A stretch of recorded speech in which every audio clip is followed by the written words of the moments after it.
Ne jugez pas. Un commandement pour tous les chrétiens, Luc. Chapitre 6, verset 37. Est un passage important sur lequel nous devrions méditer. Car il doit faire partie intégrante de notre personnalité. Ce n'est pas un simple conseil, mais un commandement adressé à tous. Ne jugez pas, et vous ne serez pas jugés.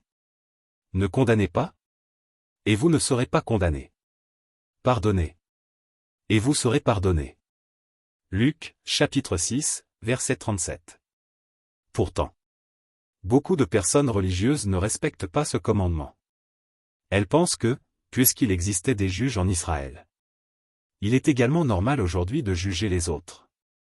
Cependant, ce verset est très clair, nous ne devons pas juger.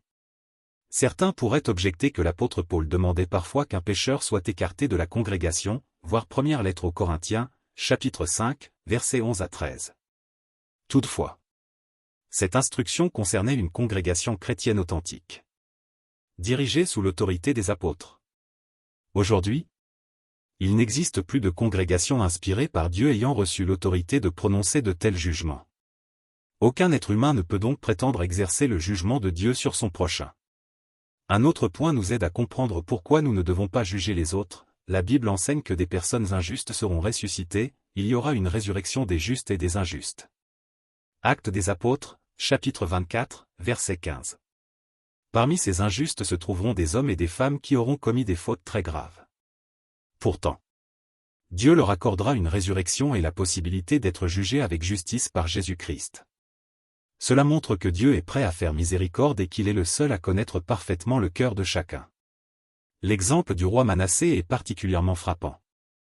Il fut l'un des rois les plus mauvais d'Israël. Il pratiqua l'idolâtrie, versa le sang innocent et entraîna le peuple dans le péché, voir deuxième livre des Chroniques, chapitre 33, versets 2 à 9.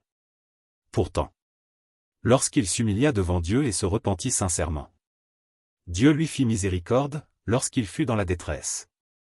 Il implora l'Éternel, son Dieu, et s'humilia profondément devant le Dieu de ses pères. Il lui adressa ses prières. Et l'Éternel se laissa fléchir, il exauça ses supplications et le ramena à Jérusalem dans son royaume. Alors Manassé reconnut que l'Éternel est Dieu. Deuxième livre des Chroniques, chapitre 33, versets 12 et 13.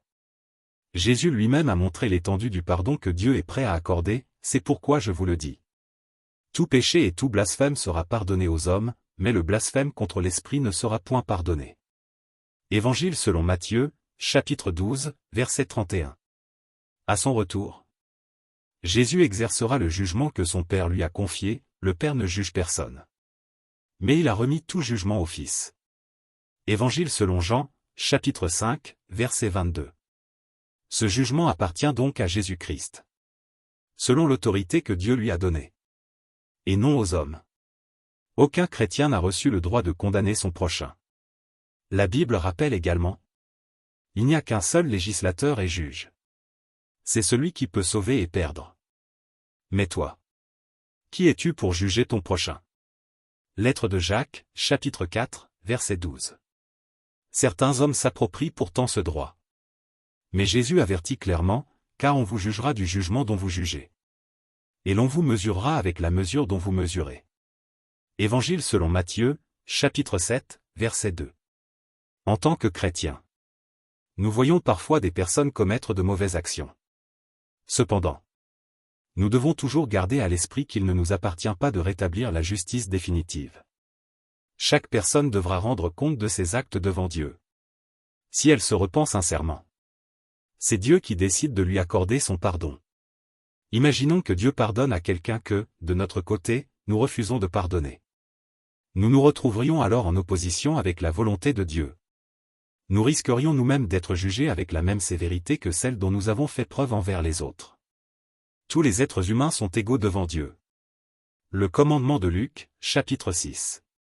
Verset 37 que s'adresse donc à chacun sans exception.